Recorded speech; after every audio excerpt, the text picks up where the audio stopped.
ladies and gentlemen, Miss Cass Elliot. Cass Elliot, with her distinctive look and powerful vocals, was set to take over the countercultural music scene of the 1960s. In fact, she was on top of the world with the other members of the Mamas and Papas. But then she let the voice of the critics push her to make a terrible mistake that didn't just destroy her career, but also snuffed the life out of her at just 32 years of age. An autopsy showed she died of cardiac arrest. But is that really the cause of her death? If so, how did she get to that point? Follow us along as we take a deep dive into the untold story of Mama Cass Elliot, while we also show you some of her rare photos. And meanwhile, make sure to subscribe to the channel so you don't miss any new untold stories about Hollywood stars. Smash that like button and hit the notification bell. Born on September 19, 1941 in Baltimore, Maryland, Mama Cass Elliot was named Ellen Naomi Cohen. Her parents were Russian Jewish immigrants, and all four of her grandparents were Eastern European Jews who had fled to America seeking a better life. Due to their heritage, they had a hard time fitting into American society and always had to wrestle with financial challenges. The family moved frequently between Baltimore, Virginia, and Washington, D.C., as her father jumped from one business opportunity to another, eventually establishing a lunch wagon that provided meals to construction workers. Despite these financial uncertainties, Cass later described her childhood as groovy and happy. Cass's talent for showbiz manifested when she was a child. Her mother had been a professional singer, and both parents were opera fans who sang around the house. At the time, she gravitated more toward acting than singing. In picking her stage name, she chose Cass from the name of the popular actress Peggy Cass. As for Elliot, it was a tribute to a childhood friend who died in a car accident. Even before she started high school, the Cass Elliot persona was ready to go. As a teenager, Cass was a bright, charismatic girl with a sharp sense of humor and reportedly an IQ of 165. She dreamed of Broadway and often entertained friends with her improvisations. But it was around age 7, when her younger sister Leah was born, that Cass began gaining weight, a change that would haunt her for the rest of her life. Years later, through psychoanalysis, she understood. After Leah came along, I did the thing that was most acceptable to me, and what I thought would please my parents: eat. Despite being teased by peers about her weight, Cass learned to use humor as both a shield and a weapon. I've been fat since I was 7. Being fat sets you apart, but luckily I was bright with it. But just because she had the showbiz persona didn't mean she had success to boot. While attending Forest Park High School in Baltimore, Cass won a small part in a play, which only intensified her ambitions. Right before graduation, she dropped out and moved to New York City to embark on a stage career. For years, it seemed that leaving high school may have been the wrong move. She could hardly find any acting roles at all, especially since she was on the plumper side.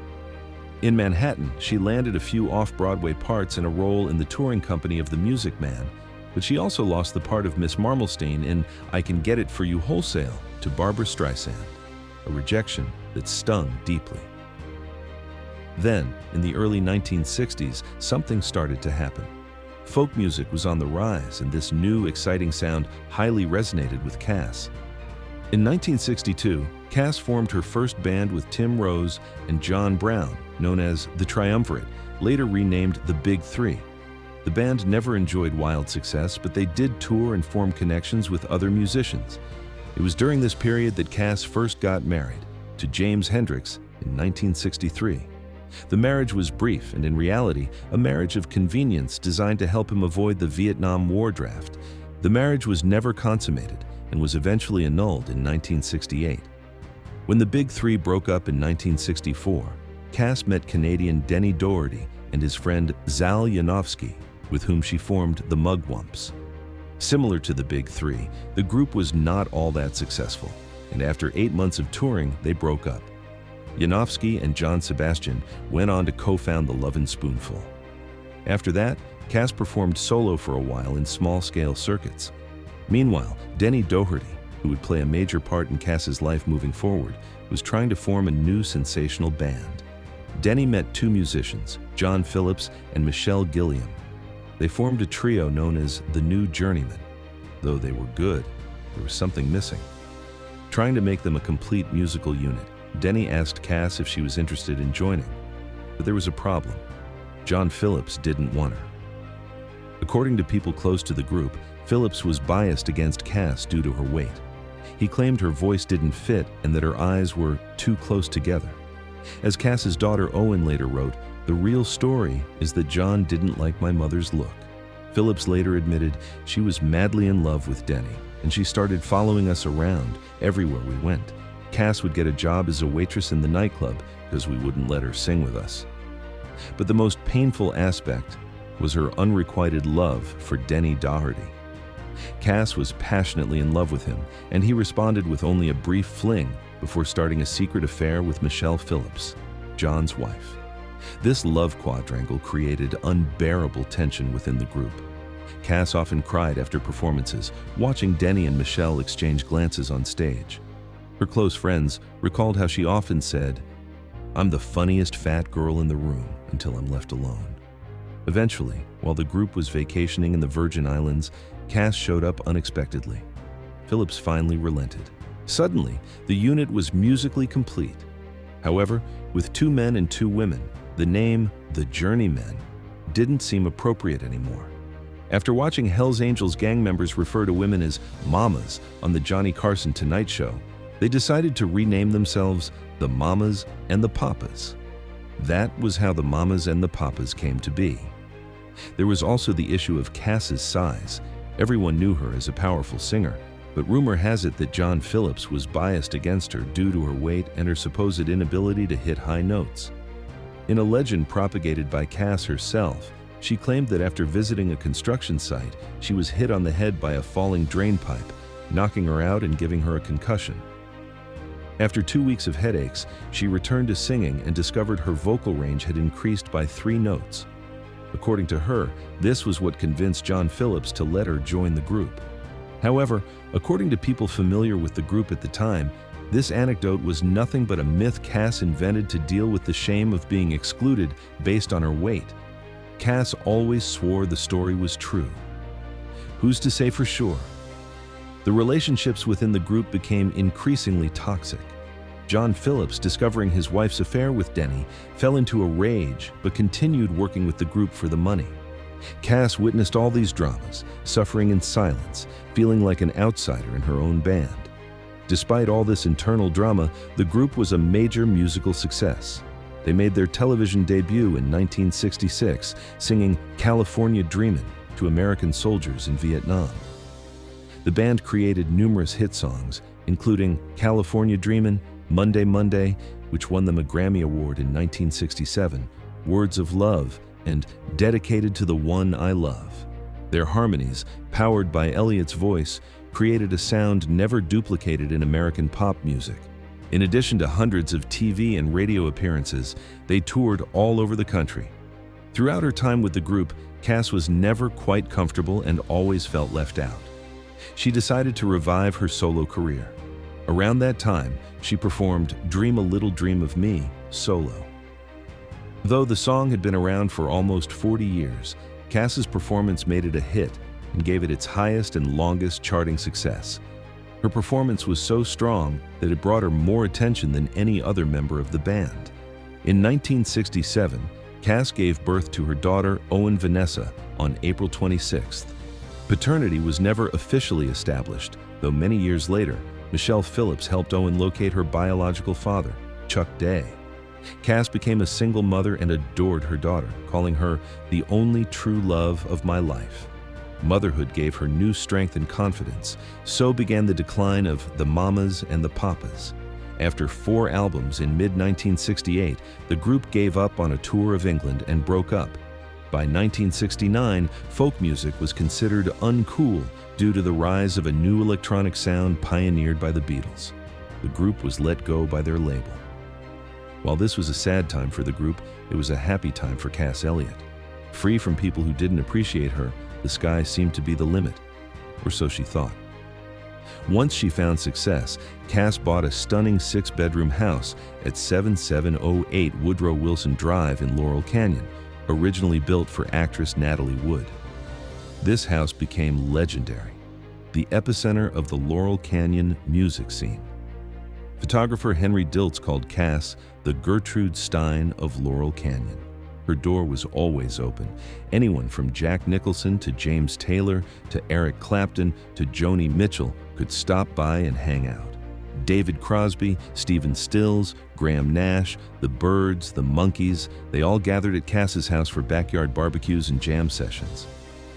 It was at Cass Elliott's home that perhaps the most defining collaboration of the era came together.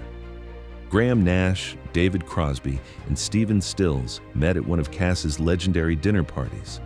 The three began harmonizing, and Crosby, Stills, and Nash was born in Cass's living room.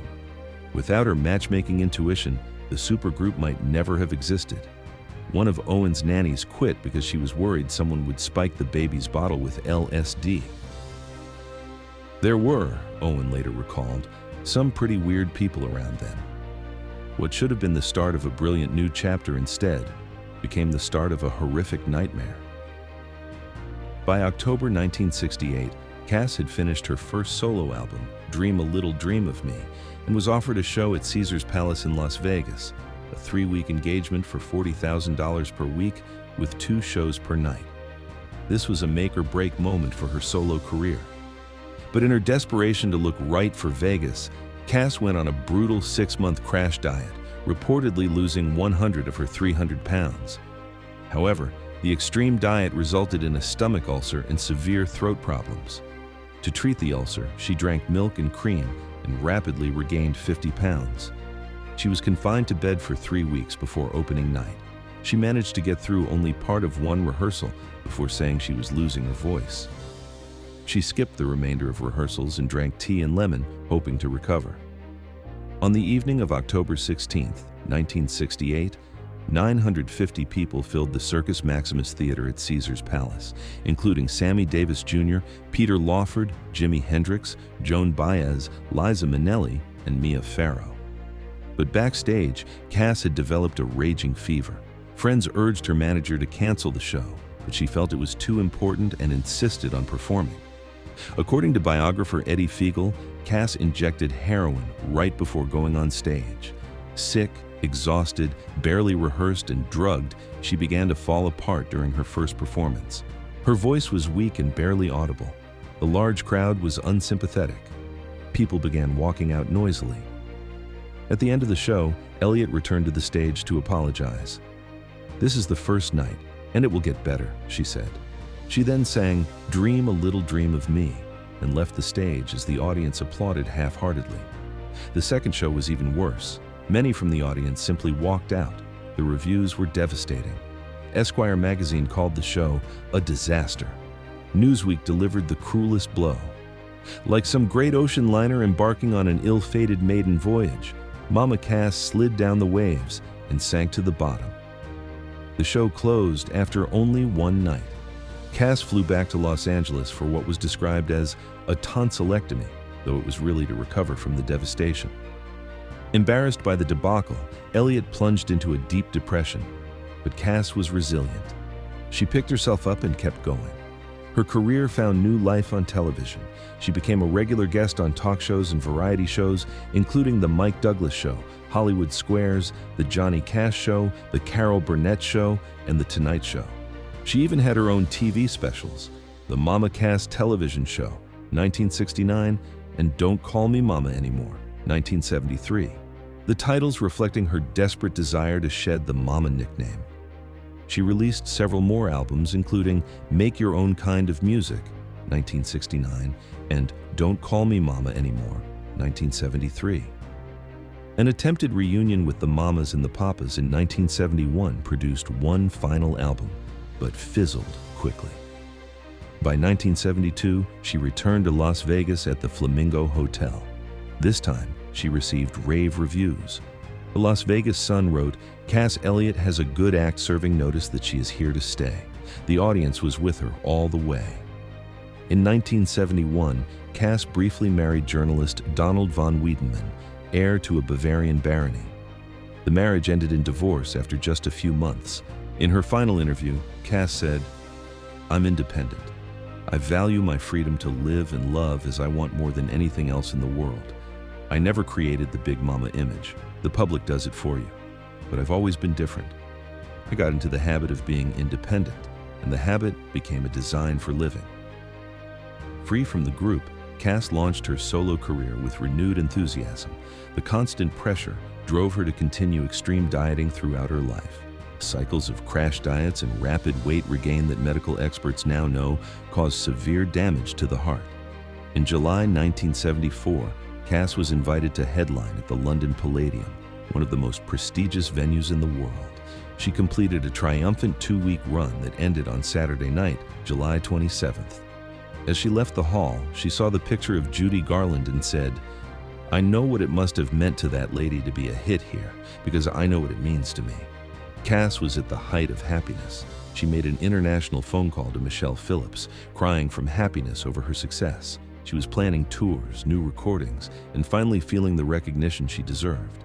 Elliott began a 24-hour celebration, attending Mick Jagger's 31st birthday party, then a brunch in her honor, followed by a cocktail party. While there, she was blowing her nose frequently, coughing and having trouble breathing. She seemed in high spirits but also appeared physically exhausted and sick. She returned to the London flat at 9 Curzon Place in Mayfair, where she was staying, an apartment owned by her friend Harry Nilsson. On July 29, 1974, Cass Elliot was found dead in her sleep. She was only 32 years old. For years, a cruel myth circulated that she had choked on a ham sandwich. This lie haunted her memory for decades. In reality, the autopsy showed there was no food in her windpipe and no drugs in her system. The official cause of death was heart failure due to fatty myocardial degeneration. Her heart muscle had become damaged from years of extreme yo-yo dieting. Medical experts now know that crash diets and rapid weight cycling cause severe damage to the body. As nutritionist Dr. Linda Bacon explains, long-term calorie restriction can lead to heart muscle loss, and yo-yo dieting can damage your blood vessels. All that shrinking and growing causes micro-tears that create a setup for atherosclerosis and other types of heart disease. The tragic irony: a woman whom the industry constantly criticized for her weight died precisely because of her attempts to meet those cruel standards. In a bizarre coincidence, 4 years later, The Who's drummer Keith Moon died in the exact same room, also at age 32. Nilsson, understandably spooked, sold the flat and never returned. After Cass's death, her younger sister Leah Kunkel was awarded custody of 7-year-old Owen and raised her. In 1998, Cass was posthumously inducted into the Rock and Roll Hall of Fame. Her daughter Owen accepted the award, saying she thought her mother would want to be remembered for her voice, which was one of the uniquely special sounds of her time. The Crosby, Stills, and Nash albums Daylight Again, 1982, and Greatest Hits, 2005, were both dedicated to Cass Elliot. Her song, Make Your Own Kind of Music, has been featured in episodes of Lost and Dexter. When people remember Cass Elliot today, it isn't because of her weight, it's because of a voice that continues to ring out more than 50 years after her death. It's because she was funny, intelligent, and committed to her art. It's because she introduced musicians to each other and helped create some of the most iconic music of the 1960s. It's because she was the Gertrude Stein of Laurel Canyon, a woman who brought people together and made magic happen. Cass Elliott's story is not just a tragedy. It's the story of a woman who refused to let society's standards define her, who pursued her dreams relentlessly despite constant rejection, who built a creative sanctuary that changed music history, and who left behind a musical legacy that continues to inspire generations. Her voice, powerful, yearning, clear, and earthy, remains one of the most distinctive and beloved sounds of the 1960s. The woman who said, "I got into the habit of being independent, and the habit became a design for living," lived life on her own terms, even when it was painful, even when it cost her everything. And in the end, isn't that what making your own kind of music is all about? Thank you for watching. If you enjoyed this video, stay with me. Subscribe to the channel, hit the like button, and turn on notifications so you don't miss any new videos about Hollywood stars. See you in the next one.